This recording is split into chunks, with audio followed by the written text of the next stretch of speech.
Friends, सभी को सबसे पहले रक्षाबंधन की बहुत बहुत बधाई हो। मैं हूं सोनिया जोशी। मेरे इस यूट्यूब के चैनल पर आपका बहुत बहुत स्वागत है। और मैं ज़्यादातर अपनी वीडियोस जो बनाती हूँ वो ज्योतिष के संबंधित बनाती हूँ या योगा से संबंधित बनाती हूँ। आज मैं एक नई सीरीज स्टार्ट करने वाली हूँ टैरो कार्ड से। यस, आप सोचते होंगे कि मुझे कार्ड्स भी आते हैं। मेरा इन चीज़ों से बहुत ही डीप कनेक्शन है, वो चाहे ग्रह है, कार्ड्स है, चाहे योगा है। मैं तीनों के साथ बहुत अच्छे से जुड़ी हुई हूँ, तो मुझे इन्हीं चीज़ों में इंटरेस्ट है। तो इन्हों में ही मैंने स्टडी की है। कार्ड की मैंने बहुत देर से स्टडी की हुई थी, लेकिन कहते हैं ना कि जब कोई काम बनना होता है तभी बनता है। तो अभी मैं स्टार्ट करने जा रही हूँ आज से एक नई सीरीज़ कार्ड्स की। तो इसमें हम एक प्रश्न लेते हैं उन लोगों के लिए जिनका यो तो ब्रेकअप हो गया है, या फिर जो बहुत कंफ्यूज है कि हमारा जो पार्टनर है, बॉयफ्रेंड है या गर्लफ्रेंड है, हमारा सोलमेट है या नहीं, वो हमारे साथ टाइम पास तो नहीं कर रहा, आगे चल के हमारे साथ मैरिज करेगा या नहीं। तो हम इस क्वेश्चन को आप लेते हैं। ये मैं इसलिए पहला क्वेश्चन ले रही हूँ पहली बार, बिकॉज बहुत लोगों का जो प्रॉब्लम है मन में, जो अनमैरिड है या जो किसी भी रिलेशनशिप में है, आजकल मैंने ये चीज़ देखी है कि उनके मन में ये सवाल चलता रहता है, वो तकरीबन कंफ्यूज रहते हैं। तो हम आज यही क्वेश्चन लेंगे। 8 कार्ड उठाए जाएंगे और 8 कार्डों को डीप से स्टडी किया जाएगा कि आपके बॉयफ्रेंड या आपकी गर्लफ्रेंड के मन में आपके लिए क्या चलता है। तो लेट्स स्टार्ट। तो हो सकता है कि ये मेरा जो कार्ड्स है वो सभी के साथ रेजोनेट करे और नहीं भी कर सकते हैं, लेकिन आप ध्यान से सुनेंगे तो ये कार्ड्स आपको दिशा निर्देश भी करेंगे, आपको भविष्य में आगे क्या करना चाहिए वो भी मैं आपको साथ साथ में बताती रहूँगी। ठीक है, तो होप सो। साईं बाबा जी का नाम लेते हैं पहले, ओम साईं राम। तो अब मैं कार्ड बिछाने जा रही हूँ आपके लिए। ओके, हम अब 8 कार्ड उड़ाएंगे आपके लिए।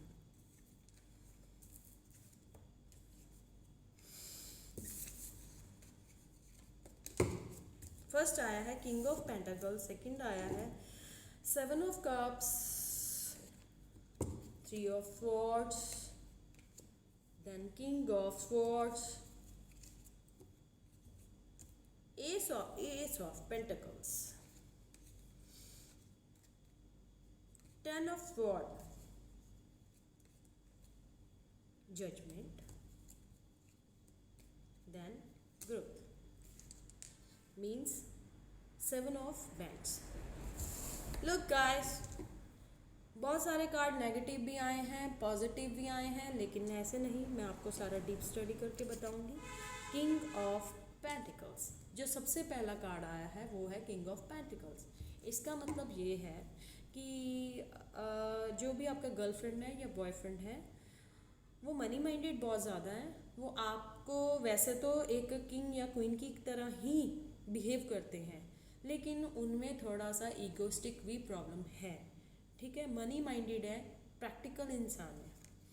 ठीक है, सेकंड आया है 7 ऑफ कप्स, मीन्स आपका बॉयफ्रेंड या गर्लफ्रेंड है, उसके साथ आप इमोशनली बहुत ज़्यादा अटैच हो, और इमोशन अटैच होने के कारण आपके उनके साथ लड़ाई झगड़े जो हैं बढ़ते रहते हैं। आप ज़्यादा अटैच हो और उधर से कम अटैच है। ये आपके लिए निकला है कार्ड, इनके लिए नहीं। और थर्ड जो आया है 3 ऑफ स्वॉर्ड्स, आजकल लड़ाई झगड़े कुछ ज़्यादा बढ़ रहे हैं आप दोनों के बीच में, और उसका कारण यही है कि वो आपको ज़्यादा टाइम नहीं दे पाते, इमोशनली आपको समझ नहीं पा रहे हैं, और ईगोस्टिक प्रॉब्लम्स आ रही हैं, और जिसकी वजह से ये स्वॉर्ड्स आई हैं। मींस लड़ाई झगड़ा अभी चल रहा है किसी भी टॉपिक को लेकर, खास करके इमोशनली, और ये जो प्रैक्टिकल प्रॉब्लम है ये ज़्यादा है। किंग ऑफ स्वॉर्ड, फिर भी ये relation, fourth card for king of sword means फिर भी ये रिलेशन कहीं ना कहीं आगे चलकर ठीक होने की उम्मीद है। ठीक है, किंग ऑफ स्वॉर्ड एक अच्छा पॉजिटिव कार्ड है जो आपको बताएगा कि आप अपने, मतलब कि आप इतना प्यार करते हो उनसे, चाहे वो अभी आपको कुछ समझ नहीं पा रहे, लेकिन फिर भी आप अपनी तरफ से एफर्ट्स करते रहो, और जीत अंत में, जैसे राजा एक बहुत सारी प्रॉब्लम्स के बाद में अंत में जीतता है, सो उसकी तलवार आई है आपके लिए कि आप भी एफर्ट्स करते रहो एंड अंत में जीत आपकी होगी।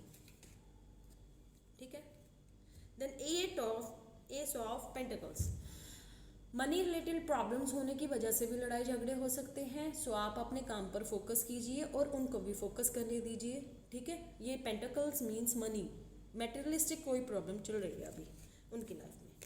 देन आया है 10 ऑफ स्वॉर्ड, फिजिकल फिटनेस से रिलेटेड भी प्रॉब्लम चल रही है आपकी, ठीक है। आपको अपना मेडिकल चेकअप जरूर करवाना चाहिए। हो सकता है कि ज़्यादा इमोशनली डाउन होने की वजह से, स्ट्रेस लेने की वजह से आपको प्रॉब्लम आ सकती है कोई भी फिजिकल। सो आप प्लीज़ अपने आप को कूल डाउन रखिए। बहुत सारे पॉजिटिव कार्ड्स भी आए हैं, लेकिन अभी इसी वक्त का जो आपकी सिचुएशन चल रही है वो ये है कि मेंटल लेवल इतना स्ट्रेस बढ़ गया कि जिसकी वजह से कि डॉक्टर के पास जाना पड़ सकता है, मेडिसिन लेनी पड़ सकती है। जजमेंट, सो अगर इतना कुछ आपकी लाइफ में ये चल रहा है जैसे कार्ड निकले हैं, तो आप थोड़ा रुकिए, ठहरिए और जज कीजिए कि वो बंदा सही है या वो लड़की सही है या नहीं। शांत होकर आप सोचिए कि इस रिश्ते को आगे बढ़ाना चाहिए या नहीं। लेकिन वो उधर से जो कार्ड्स निकले हैं अभी ठीक नहीं है, मीन्स ये मैं आपको क्लियर कहूँगी कि आपका ये सोलमेट नहीं है, ठीक है। आप बहुत प्यार करते हो ये कार्ड्स के अकॉर्डिंगली, लेकिन वो इंसान आपको सीरियस नहीं ले रहा है। सो जजमेंट कीजिए। ये जजमेंट का कार्ड इसीलिए निकला है कि आप रुकिए, सोचिए, बिकॉज वो बंदा सही नहीं है या वो लड़की सही नहीं है। ग्रोथ हो सकती है इस रिश्ते में, अंत में ये जो कार्ड आया है, लेकिन फिर भी उसको ठीक करने के लिए आपको अपने इमोशंस पर कंट्रोल करना पड़ेगा, थोड़ा सा प्रैक्टिकल होना पड़ेगा, कूल डाउन होना पड़ेगा और मेडिटेशन कीजिए, सहारा लीजिए। उसको अपने जो इमोशंस हैं वो शो मत कीजिए। आप जितना ज़्यादा उसको इमोशन अपने शो करते जाओगे वो उतना ज़्यादा सर पर चढ़ते जाएंगे, ठीक है। चाहे वो लड़की है या लड़का है, आप इस वक्त उसको आप बहुत स्ट्रेस लेकर उसको इमोशनली बहुत कुछ बोल रहे हो, लेकिन वो समझने की इस वक्त कंडीशन में नहीं है। और हाँ, यस, वो आपका जो हमारा मेन क्वेश्चन था, वो आपका सोलमेट नहीं है। शादी हो सकती है, आगे जाकर बढ़ सकती है, लेकिन नहीं है। मैं क्लियर बोलूँगी, सच्चाई बोलूँगी कि वो आपका सोलमेट नहीं है। सो आप इस रिश्ते को अगर आगे बढ़ाना चाहते हो तो आपको बहुत प्रैक्टिकल होना पड़ेगा, इमोशनली स्ट्रांग बनना पड़ेगा। पिछले जन्म का संबंध नहीं है, इस जन्म में बना है, लेकिन फिर भी वो आपको नहीं समझ पा रहा है या पा रही है। उसके लिए आपने, अगर आप फिर भी उससे बहुत प्यार करते हो तो आपको बहुत ज़्यादा अपने आप को इमोशनली स्ट्रांग बनाना पड़ेगा और प्रैक्टिकल होना पड़ेगा। और अंत में जो ये ग्रोथ का कार्ड आया है 6 ऑफ बैंड्स का, देन तभी ही ये रिश्ता आगे बढ़ पाएगा। आपकी मैरिज इस इंसान से तभी हो पाएगी जब आप अपने आप को पहले ठीक करोगे। सबसे पहले आपको अपने आप को ठीक करना, उसको अपने इमोशंस नहीं शो करने हैं। आप अपनी लाइफ में आगे बढ़िए। आपकी लाइफ में आपने सिर्फ इमोशनली इस वक्त चल रहे हो, दिल से नहीं। इस वक्त डिसीजन दिमाग से लेने की ज़रूरत है। आप डिसीजन लीजिए, अपने काम के प्रति थोड़ा ध्यान दीजिए, उनकी तरफ थोड़ा ध्यान कम कीजिए, तभी उसको अकल आएगी। अगर आप ज़्यादातर उसको ध्यान दोगे और उसी की तरफ आप आगे बढ़ते जाओगे तो वो उतना ही अपने आप में ईगो में आ जाएगी या आ जाएगा और ये रिलेशन अंत में टूट जाएगा। तो बेटर ये है कि आप कुछ देर के लिए स्पेस लीजिए और इस रिश्ते से थोड़ी देर के लिए दूर हट जाइए, तभी उसको अकल आएगी और अंत में ये ग्रोथ करेगा, जरूर करेगा। यस, मैरिज हो सकती है, दिक्कतें बहुत ज़्यादा, लेकिन ठीक है। सो गाइस, कैसा लगा आपको ये मेरा वीडियो? आप प्लीज़ कमेंट करके ज़रूर बताइए, अपने क्वेश्चन ज़रूर लिखिए कि आप क्या पूछना चाहते हो और उनके रिलेटेड ही मैं कार्ड्स उठाऊंगी। और ये मेरे वीडियोस रेगुलर होंगी। जो मुझे अपना टेवा दिखाना चाहता है, कुंडली दिखाना चाहता है, तो वो कमेंट में अपना date of birth, place of birth, timing, कहाँ पर पैदा हुए हो, नाम, ये 4 चीज़ें लिख कर आप मुझे कमेंट कीजिए। और या फिर मेरे व्हाट्सएप नंबर पर आप व्हाट्सएप कीजिए 9877274413। सोनिया जोशी मेरा नाम है। Okay, bye and good night.